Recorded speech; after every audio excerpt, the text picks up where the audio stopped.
Hello students, मीराज maths कॉर्नरमध्ये तुम्हा सर्वांचं स्वागत आहे. आज आपण बघत आहोत कोल्हापूर पोलीस शिपाई भरती याचे प्रिव्हियस इयर क्वेश्चन पेपर्स, गणित आणि बुद्धिमत्ताच्या क्वेश्चन्सचे विश्लेषण आपण करणार आहोत. आज पार्ट 1 मध्ये आपण काही प्रश्नांचं विश्लेषण केलेलं होतं.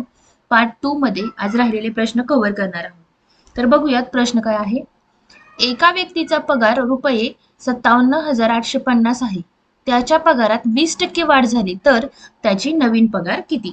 आता बघा, पगारामध्ये किती वाढ झालेली आहे? 20%. म्हणजेच 100 रुपये पगार असेल तर त्याचा पगार आता किती असणार आहे? 120 रुपये असणार आहे. तर 57,850 असेल तर पगार किती असेल हे तुम्हाला विचारलेलं आहे. ह्या शून्याला हा शून्य गेला. फक्त तुम्हाला काय करायचं आहे की याचा गुणाकार करायचा आहे. ठीक आहे. 12 पंचे 60, 12 अट्टी 96, 6 12, 1 म्हणजे हातच्या गेले 10, 12 साती 84, इथं गेले 4 आणि 9, 12 पंचे 60 म्हणजे इथं 69,420 हे काय असणार आहे? तुमचं उत्तर असणार आहे. काय केलं? सिंपल आहे. याच्यामध्ये 20% वाढ झाली म्हणजे 100ची पगार जर 120 झाली असेल तर 57,850 ची पगार किती होईल? तर त्याचा फक्त सिंपल गुणाकार करायचा आहे. त्यावेळेस तुमचं उत्तर येईल 69,420 रुपये. ठीक आहे, नवीन पगार. नेक्स्ट बघा. एक ट्रेन 90 किलोमीटर प्रति तास या वेगाने खांबाला 10 सेकंदात ओलांडते तर त्या ट्रेनची लांबी किती विचारली. आता एक ट्रेन आहे त्याचा 90 किलोमीटर प्रति तास हा काय झाला? वेग झाला. 90 किलोमीटर प्रति तास. तर आपल्याला काय करावं लागेल? वेगाचं मीटर प्रति सेकंदामध्ये कन्वर्जन करावं लागेल. किलोमीटरचं मीटर करताना 1000 ने गुणतो आपण आणि तासाचे सेकंद करताना कितीने गुणतो? म्हणजे ह्याचं कसं कन्वर्जन झालं? मीटर प्रति सेकंद. ह्या दोन शून्याला हे दोन शून्य गेले. 3 दोन्ही 6, 3 त्रिक 9, बेक बे इथे येईल बे 15, नंतर 3 बे त्रिक 6, बे पंचे 10, 3 एके 3, 3 पाचे 15, 5 5 25 म्हणजेच 25 मीटर प्रति सेकंद हा काय झाला? त्याचा वेग झाला. ठीक आहे. आपण काय केलं? किलोमीटर प्रति आवरला मीटर प्रति सेकंद मध्ये कन्वर्ट करून घेतलं. नंतर आता बघा, या वेगाने एका खांबाला 10 सेकंदात ओलांडते. 10 सेकंदात ओलांडते म्हणजेच काय? टाइम दिलाय, वेळ दिलेला आहे. वेळ किती दिले? 10 सेकंद. ठीक आहे. तर तुम्हाला काय विचारले? त्या ट्रेनची लांबी किती म्हणजे डिस्टन्स विचारले. तर डिस्टन्स कसं काढतो तुम्ही? वेग गुणुले वेळ करावा लागेल. वेग गुणुले वेळ केल्यानंतर कसं येईल बघा. इथं वेग किती आहे? 25 मीटर प्रति सेकंद गुणुले वेळ किती आहे? 10 सेकंद म्हणजेच 250 मीटर एवढा काय झाला? त्या ट्रेनची लांबी होणार आहे. फक्त 90 किलोमीटर प्रति सेकंदला मीटर प्रति सेकंद मध्ये कन्वर्जन केलं आणि वेगानं आणि वेळाला गुणाकार केल्यानंतर तुम्हाला ट्रेनची लांबी भेटणार आहे. ठीक आहे. नेक्स्ट बघा. एका कामाला ए ला 24 दिवस लागतात, बी ला 48 दिवस लागतात आणि सी ला 16 दिवस लागतात. तर ए, बी व सी मिळून ते काम किती दिवसात करतील? आता बघा, ए ला किती दिवस लागतात? 24. म्हणजे ए चा रेट किती झाला? एका दिवसाचा 1/24 अधिक बी ला 48 दिवस म्हणजे एका दिवसाचा रेट झाला 1/48 आणि सी ला 16 म्हणजे 1/16 हा त्याचा रेट झाला. आता ह्या सगळ्यांची जर तुम्हाला बेरीज करायची असेल तर काय करावं लागेल? पहिल्यांदा त्याचा लसावी काढून घ्यावा लागेल. ठीक आहे. ह्याचा लसावी येईल 48, 24 दोन्ही 48 आणि 16 48 म्हणजे इथं गुणुले 2 करावं लागेल आणि इथं गुणुले 3 करावं लागेल. 2 अधिक 1 3, 3 अधिक 3 6, 6/48 म्हणजे 6 एके 6, 6 8 48 म्हणजे तिघांचा मिळून रेट किती झाला एका दिवसाचा? 1/8 म्हणजे चला दिवस किती लागतात? तर ए, बी आणि सी या तिन्हीला मिळून ते काम करण्यासाठी 8 दिवस लागतील. ठीक आहे. एकदम इझी प्रकारचा प्रश्न होता. फक्त सिंपल आहे की तिघांच्या रेटची जर बेरीज केली तर तुम्हाला तिघांचा मिळून रेट भेटेल. एका स्टँडवर काही मोटरसायकली व 3 चाकी रिक्षा उभ्या आहेत. त्यांच्या चाकाची एकत्रित संख्या 45 असून हँडलची संख्या 19 आहे. तर स्टँडवरील मोटरसायकली व 3 चाकी रिक्षा अनुक्रमे किती आहेत? आता बघा, मोटरसायकलीची संख्या x पकडली आणि रिक्षांची संख्या जर y पकडली तर त्यांची चाकं बघा. मोटरसायकलला किती चाकं असतात? 2 चाकं. 2 चाकं गुणुले x सायकली म्हणजेच किती झाले? 2x अधिक 3 चाकी म्हणजे 3 गुणुले y यांची एकत्रित संख्या किती आहे? 45 आहे. हे एक इक्वेशन भेटलं. नंतर हँडलची संख्या ही 19 आहे. हँडल किती असतात? प्रत्येकाला एक एकच हँडल असतो, म्हणजे x अधिक y बरोबर 19 येईल. ठीक आहे. मग आता ह्या दोघांचं काय करावं लागेल? तुम्हाला सॉल्व्ह करावं लागेल. सॉल्व्ह कसं कराल? तुम्हाला काय विचारेल? त्या स्टँडवर मोटरसायकली आणि 3 चाकी रिक्षा अनुक्रमे किती आहेत?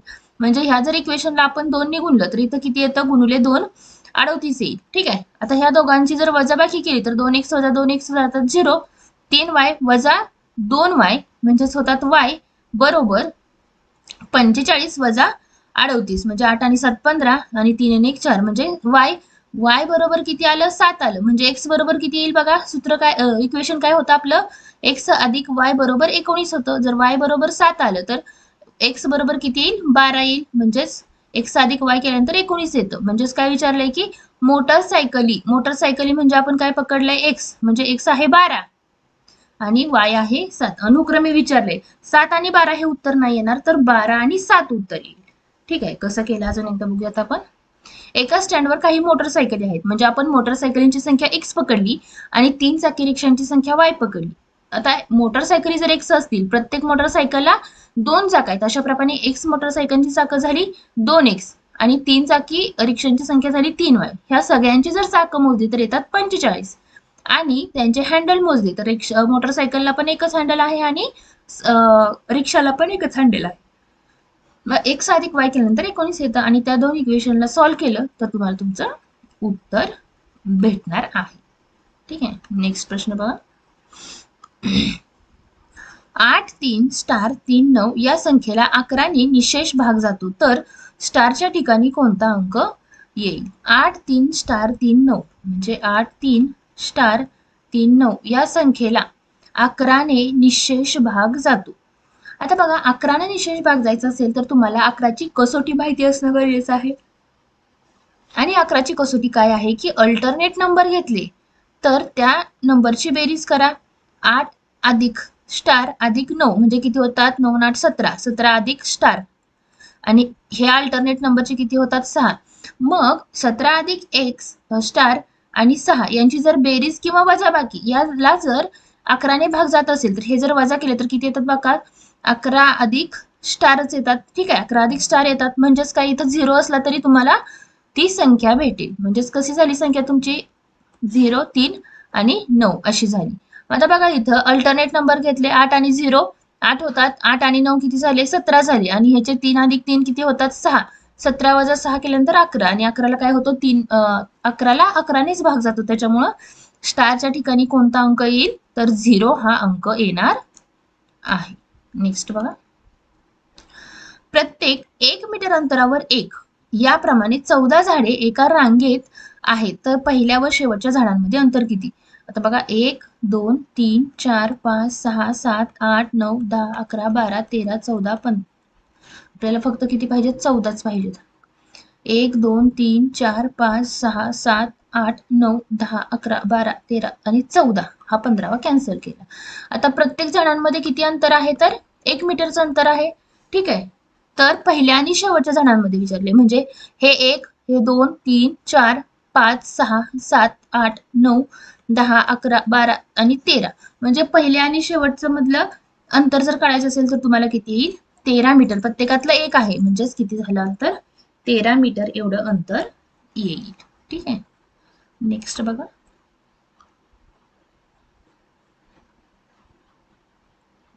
रुपेश, दिनेश व महेश यांचे सरासरी वजन 15 किलो आहे आणि त्यांच्या वजनाचे गुणोत्तर आहे 2:3:4. तर रुपेश, महेश आणि दिनेश यांचे वजन किती? आता बघा, सरासरी वजन दिले 15 म्हणजेच त्यांची बेरीज किती असणार आहे? वजनाची बेरीज 15 गुणुले 3. 15 ते किती झालं? 45 झालं. आता बघा, तुम्हाला हे काढायचं पण गरज नाही. 2 आणि 3 आणि 4 असं अनुक्रमे ह्याला जर भाग घातला तर कसं येते बघा? 5 2 10 5 3 15 आणि 5 4 20. 2 3 4 आलं आणि ह्या सगळ्यांची जर बेरीज केली तर 45 येते. म्हणजे तुमचं ऑप्शन ए हे काय असणार आहे? उत्तर असणार आहे. जर ट्रिक न वापरता जर सॉल्व्ह करायचं झालं तर कसं करूयात बघा. बेरीज किती झाली तुमची तिघांची? 45 झाली. आता बघा, गुणोत्तर किती आहे? 2x अधिक 3x अधिक 4x बरोबर किती झाली? ही 45 बेरीज झाली. 3 आणि 2 5 5 आणि 4 9x बरोबर 45 म्हणजेच x बरोबर किती झालं? 45 छेद 9 9 1 9 9 45 म्हणजेच एक्स बरोबर किती आले 5 आले. ठीक आहे, एक्स बरोबर 5 आले. म्हणजेच इथं किती होतात 2x म्हणजे किती 5 दोन्ही 10, 3x म्हणजे 5 त्रिक 15 आणि 4x म्हणजे 4 पंचे 20 म्हणजे 10, 15, 20 हे काय असणार आहे तुमचे उत्तर असणार आहे रुपेश, दिनेश आणि महेश यांचे वजनाचं. नेक्स्ट बघा, दोन संख्यांचा मसावी 6 असून त्यांचा लसावी 72 आहे व त्या संख्या 3 4 या प्रमाणात आहेत, तर त्या संख्या कोणत्या? आता बघा आपल्याला सूत्र माहित आहे लसावी गुणुले मसावी बरोबर त्या दोन संख्यांचा गुणाकार. आता हे 4 त्रिक 12 म्हणजे 6 गुणुले 72 आणि इथं 12 बरोबर x चा वर्ग, 12 संग 72 म्हणजेच काय झालं 36 बरोबर x चा वर्ग म्हणजे x बरोबर किती झाले 6 झाले. ठीक आहे, x बरोबर जर 6 झाले तर हे किती येणार 6 गुणुले 3 18 आणि 6 गुणुले 4 24 हे काय असणार आहे 18, 24 हे काय असणार आहेत त्या संख्या असणार आहेत. ठीक आहे, नेक्स्ट बघा, एका हॉलची लांबी 15 मीटर व रुंदी 10 मीटर असून हॉलमध्ये 0.25 मीटर लांबीच्या चौरसाकृती फरशा बसवायच्या आहेत, तर त्यासाठी किती फरशा लागतील? एका हॉलची लांबी किती आहे 15 मीटर आणि रुंदी किती आहे 10 मीटर. ठीक आहे, म्हणजे त्याचं क्षेत्रफळ किती झालं लांबी गुणुले रुंदी म्हणजे 15 गुणुले 10 किती होतात 150 होतात. आता किती 0.25 मीटर लांबीच्या चौरसाकृती फरशा बसवायच्या आहेत म्हणजेच काय होईल की इथं किती आलं 15 गुणुले 10 150 आलं क्षेत्रफळ म्हणजे क्षेत्रफळ भागिले एका फरशीची किती आहे ती हॉलमध्ये असून लांबीच्या चौरसाकृती. ओके, ह्या लांबीच्या चौरसाकृती म्हणजे 0.0 याचं पण क्षेत्रफळ काय लागेल फरशीचं क्षेत्रफळ आणि हे कशाचं आहे हॉलचं क्षेत्रफळ. ठीक आहे, आता बघा इथं कसं जाईल इथला जर 2 दशांश घर काढले इकडचे आणि इकडचे तर इथं 100 जाईल 25 एके 25 चौक 100 25 चौक 100 4 चौक 16 म्हणजेच 150 गुणुले 16 इथं 0 16 पंचे 80 16 8 24 म्हणजेच 2400 एवढ्या काय लागणार आहेत फरशा लागणार आहेत. काय केलं आपण की हॉलचं क्षेत्रफळ काढलं आणि एका फरशीचं क्षेत्रफळ काढलं आणि त्याच्यामध्ये हॉलच्या क्षेत्रफळाला फरशीच्या पुढचा प्रश्न बघूयात आपण. एका खेळाडूचा खालून 20वा आणि वरून 25वा क्रमांक आहे तर त्या स्पर्धेत एकूण खेळाडू किती? आता बघा खालून 20वा म्हणजे इथं 20वा आहे आणि वरून केला तर याचा 25वा आहे म्हणजेच 25 अधिक 20 केले तर किती येतात 45 येतात. पण हा जो खेळाडू आहे तो डबल मोजला जातो त्याच्यामुळे तुमचं उत्तर काय येईल एकूण स्पर्धेत किती खेळाडू असणार आहेत तर 44 खेळाडू असणार आहेत. नेक्स्ट बघा, एका रिंगणाच्या परिघावर समान अंतरावर 6 मुली उभ्या आहेत. प्रज्ञा आणि सीमा, आता बघा एका परिघ म्हणजे काय त्याची परिमिती, समान मुली प्रज्ञा आणि सीमा एकमेकींच्या विरुद्ध बाजूला उभ्या आहेत. जर इथं प्रज्ञा असेल तर इथं कोण असणार आहे सीमा असणार आहे. ठीक आहे, सीमा इथं असणार आहे. राधा व प्रज्ञा यांच्यामध्ये मीना उभी आहे. राधा आणि प्रज्ञा म्हणजे एकतर राधा इथं असेल किंवा इथं असेल, ह्या दोघांच्या मध्ये कोण आहे तर राधा आणि प्रज्ञा यांच्यामध्ये मीना आहे. एकतर इथं असेल किंवा एकतर इथं असेल. गीताच्या बाजूला स्वाती आणि विरुद्ध बाजूला राधा आहे. गीताच्या बाजूला कोण आहे स्वाती, स्वाती तर इथं नाहीयेच. गीताच्या बाजूला स्वाती आणि विरुद्ध बाजूला राधा आहे म्हणजेच विरुद्ध बाजूला जर इथं राधा पकडली, ठीक आहे, इथलं जर हे आपण हे कॅन्सल केलं तर याच्या बाजूला राधाच्या विरुद्ध बाजूला कोण आहे गीताच्या विरुद्ध बाजूला राधा म्हणजे इथं जर गीता पकडली तुम्ही राधा आणि गीता विरुद्ध बाजूला झाल्या म्हणजे मीनाच्या विरुद्ध बाजूला कोण झालं स्वाती झाली. तर गीता आणि सीमा यांच्यामध्ये कोण आहे गीता आणि सीमा यांच्यामध्ये कोण भेटलेला आहे आपल्याला स्वाती भेटलेली आहे. बघूयात अजून एकदा. एका रिंगणाच्या परिघावर समान अंतरावर 6 मुली उभ्या आहेत. प्रज्ञा आणि सीमा एकमेकींच्या विरुद्ध आहेत. ही झाली, इथं आपण वेगळ्या रंगाने दर्शवूयात. प्रज्ञा आणि सीमा काय एकमेकांच्या विरुद्ध दिशेला आहेत. राधा व प्रज्ञा यांच्यामध्ये मीना उभे आहे. राधा आणि प्रज्ञा यांच्यामध्ये कोण आहे मीना उभी आहे. गीताच्या बाजूला स्वाती आहे. गीताच्या बाजूला जर आपण स्वाती केली तर आणि विरुद्ध बाजूला राधा आहे. गीताच्या विरुद्ध बाजूला कोण आहे राधा आहे.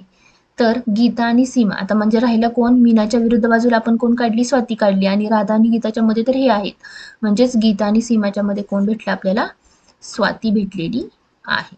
ठीक आहे, नेक्स्ट बघा. अजय व विजय यांच्या वयाची बेरीज 19 वर्ष आहे. विजय अजयपेक्षा 3 वर्षांनी लहान आहे. अजय आणि विजय. विजय अजयपेक्षा 3 वर्षांनी लहान आहे. विजय लहान आहे अजयपेक्षा, म्हणजेच अजयचे वय x+3 आहे आणि ह्या दोघांच्या विजयचे वय जर x असेल तर अजयचं वय किती झालं? अजय हा मोठा आहे, विजय हा लहान आहे. म्हणजेच हे झालं x अधिक 3 अधिक x बरोबर किती? 19 झालं. म्हणजे x अधिक x किती? 2x अधिक 3 बरोबर 19. म्हणजेच 2x बरोबर 19 वजा 3 म्हणजे 16 झाले. म्हणजे x बरोबर किती आलं? 16/2. x बरोबर 8 हे तुमचं उत्तर येईल. पण अजयचे वय किती विचारले? म्हणजे विजयचं वय आलं 8 आणि विजयचं वय किती आलं? हे 8 आलं. आणि म्हणजेच विजयचं 8 आलं तर अजयचं किती असेल? 8 अधिक 3 11 हे तुमचं. पुढचा प्रश्न बघूयात आपण.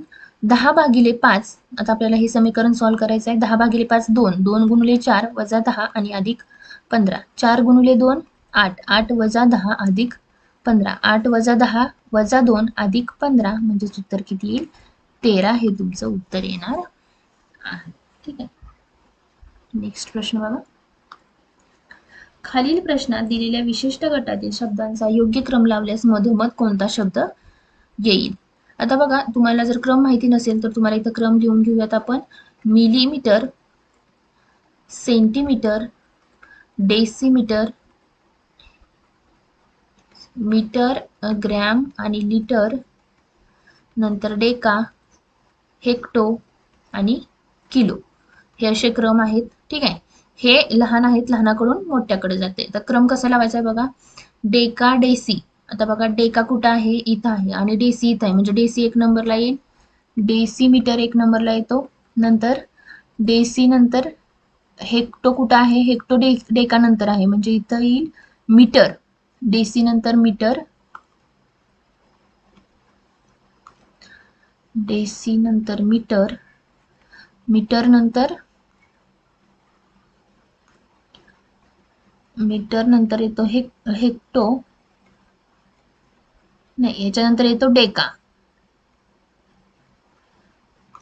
इथं येतो डेका, नंतर येतो हेक्टो आणि नंतर येतो किलो.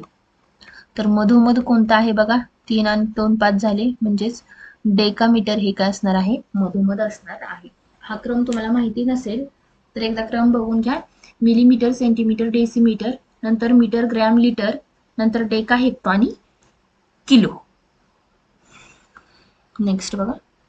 L-M-L म्हणजे किती अक्षर आहेत बघा. रिकाम्या जागी कोणतं अक्षर असेल विचारले. 1 2 3 4 5 6 7 8 9 10 11 आणि 12. 12 आहेत. म्हणजे आपण जर 4-4 चे गट केले तर हा असा गट तयार होईल, हा असा आणि हा असा. आता बघा, याच्यामध्ये